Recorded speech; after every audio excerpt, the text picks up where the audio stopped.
सुबह अमित शाह के लिए आई दो बड़ी बैड न्यूज। पीएम मोदी ने की अर्जेंट मीटिंग, राहुल और अभिजीत के आगे झुकी मोदी सरकार। क्या छात्रों के आंदोलन का दूसरा चरण मोदी सरकार के लिए नई चुनौती बनने वाला है? क्या अमित शाह के इस्तीफे की मांग अब अलग अलग प्रदेशों में उठने लगी है? और क्या लगातार हो रहे विरोध प्रदर्शन से मोदी सरकार पर राजनीतिक दबाव बढ़ रहा है? इन तमाम सवालों का जवाब मैं आपको बताऊंगी इस रिपोर्ट में। नमस्कार, मैं हूं अंजलि यादव और आप देख रहे हैं पीआरवी। देखिए, जंतर मंतर पर 36 दिनों तक चल रहा छात्र आंदोलन खत्म जरूर हो गया था, लेकिन उससे जुड़े मुद्दे अभी भी खत्म नहीं हुए हैं। अब खबर ये है कि आंदोलन के अगले चरण की तैयारी की जा रही है, यानी जो आवाज जंतर मंतर से उठी थी वो अब एक बार फिर सड़कों पर सुनाई देने की तैयारी में है। सबसे पहले आप ये वीडियो देखिए। तो मैं कहना चाहता हूँ, जंतर मंतर का सीजन 2 बहुत ही जल्द शुरू होने जा रहा है। इस वीडियो में जंतर मंतर के बाद आंदोलन को दोबारा आगे बढ़ाने और सरकार के खिलाफ आवाज उठाने की बात सामने आ रही है। यानी 36 दिनों के आंदोलन के बाद भी छात्रों और युवाओं से जुड़े मुद्दे खत्म नहीं हुए हैं। यहाँ सबसे बड़ा सवाल ये है कि आखिर आंदोलन दोबारा क्यों खड़ा करने की जरूरत महसूस हो रही है?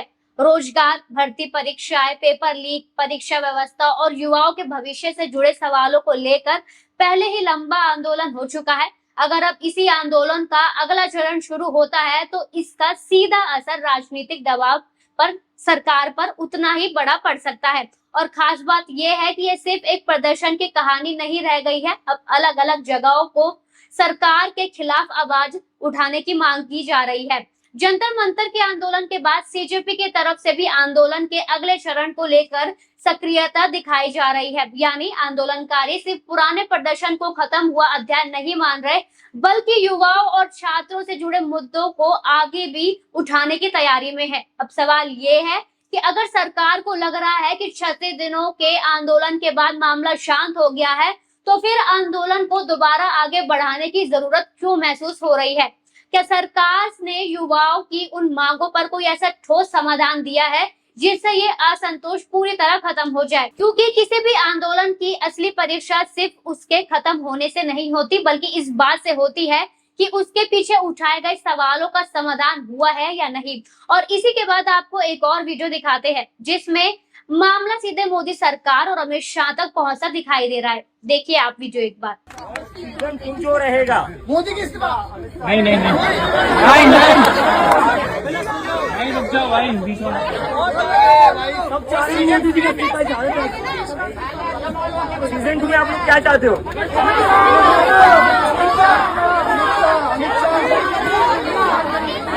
Right to recall.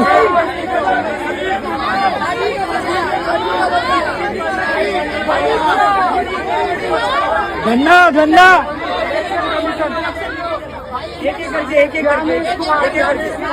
इस वीडियो में अभिजीत दीप के सरकार के खिलाफ उठ रहे सवालों को लेकर अपनी बात रखते हैं और इसी दौरान अमित शाह की और मोदी सरकार के इस्तीफे की मांग भी उठने को मिलती है। यानी अब विरोध का दायरा सिर्फ शिक्षा और भर्ती के मुद्दों तक सीमित नहीं है। प्रदर्शन और राजनीतिक बहस में सीधे गृह मंत्री अमित शाह की जवाबदेही का सवाल भी उठाया जा रहा है। और यही बात इस पूरे घटनाक्रम को राजनीतिक तौर पर और महत्वपूर्ण बना देती है, क्योंकि एक तरफ छात्र और युवा अपने मुद्दों को लेकर दोबारा सड़क पर आने की तैयारी कर रहे हैं, तो दूसरी तरफ अमित शाह के इस्तीफे की मांग भी सुनाई दे रही है। अब सवाल ये है कि क्या सरकार के खिलाफ असंतोष धीरे धीरे अलग अलग जगहों पर दिखाई देने लगा है? और इसी कड़ी में अब आपको एक और तस्वीर दिखाते हैं जो इस पूरे मामले को एक बड़ा राजनीतिक एंगल देती है। पहले आप ये वीडियो देखिए। अमित शाह तुम इस्तीफा दो, इस्तीफा दो, इस्तीफा दो, नरेंद्र मोदी तुम इस्तीफा दो, इस्तीफा दो, नरेंद्र मोदी तुम इस्तीफा दो, इस्तीफा दो, नरेंद्र मोदी तुम इस्तीफा दो, अमित शाह तुम इस्तीफा दो,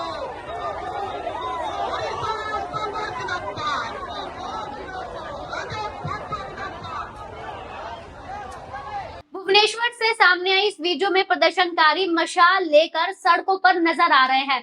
प्रदर्शन के दौरान मोदी सरकार और अमित शाह को लेकर विरोध दर्ज किया गया और इस्तीफे की मांग भी उठाई गई। अब इसे जंतर मंतर के आंदोलन और अभिजीत दीप के वीडियो के साथ जोड़कर दिखाया जा रहा है। एक तरफ जंतर मंतर के बाद दोबारा आंदोलन की तैयारी, दूसरी तरफ अमित शाह के इस्तीफे की मांग और तीसरी तरफ भुवनेश्वर में मशाल लेकर मोदी सरकार के खिलाफ प्रदर्शन। यानी अलग अलग जगहों से सामने आ रहे वीडियो एक बड़े राजनीतिक सवाल को जरूर जन्म देते हैं। क्या मोदी सरकार के खिलाफ विरोध का दायरा बढ़ रहा है?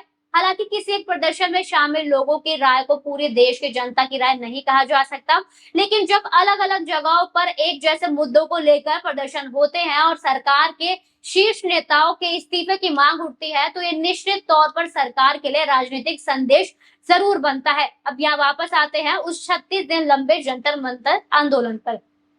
इस आंदोलन में छात्रों और युवाओं की तरफ से शिक्षा, रोजगार, भर्ती परीक्षा और पेपर लीक जैसे मुद्दे उठाए गए थे। आंदोलन लंबा चला और इसके बाद तत्कालीन शिक्षा मंत्री धर्मेंद्र प्रधान का इस्तीफा भी हुआ। लेकिन सवाल ये है कि क्या एक मंत्री के इस्तीफे के बाद युवाओं के बाकी सवाल खत्म हो गए? अगर सवाल खत्म हो गए थे तो दोबारा आंदोलन की जरूरत क्यों पड़ी? यही वजह है कि अब सीजेपी के अगले कदम पर भी नजर है। अब आंदोलन दोबारा सड़कों पर आता है और इसे देश के दूसरे हिस्सों तक ले जाने की कोशिश होती है, तो विपक्ष के पास भी मोदी सरकार को घेरने का एक बड़ा मुद्दा तैयार हो सकता है, क्योंकि युवाओं से जुड़े मुद्दे किसी एक पार्टी या संगठन तक सीमित नहीं होते। नौकरी की तैयारी करने वाला युवा हो, भर्ती परीक्षा का इंतजार कर रहा वो उम्मीदवार हो, या पेपर लीक से प्रभावित छात्र, हर किसी के लिए ये उसके भविष्य का सवाल है। और जब ऐसे सवाल लगातार उठते हैं तो सरकार के सामने सिर्फ राजनीतिक विरोध का नहीं बल्कि जवाबदेही का भी सवाल खड़ा होता है। राहुल गांधी भी लगातार सरकार और अमित शाह पर सवाल उठाते रहे हैं। ऐसे में अगर सड़क पर युवाओं का आंदोलन और राजनीतिक मंच पर विपक्ष का हमला एक साथ दिखाई देता है, तो आने वाले दिनों में सरकार के लिए राजनीतिक चुनौती और बढ़ सकती है।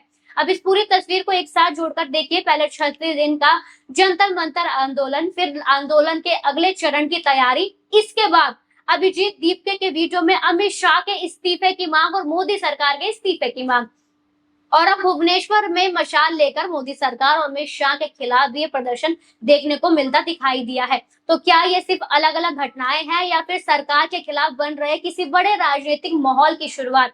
ये तो आने वाला वक्त बताएगा, लेकिन इतना जरूर है कि जंतर मंतर का आंदोलन खत्म हुआ है, युवाओं के सवाल नहीं।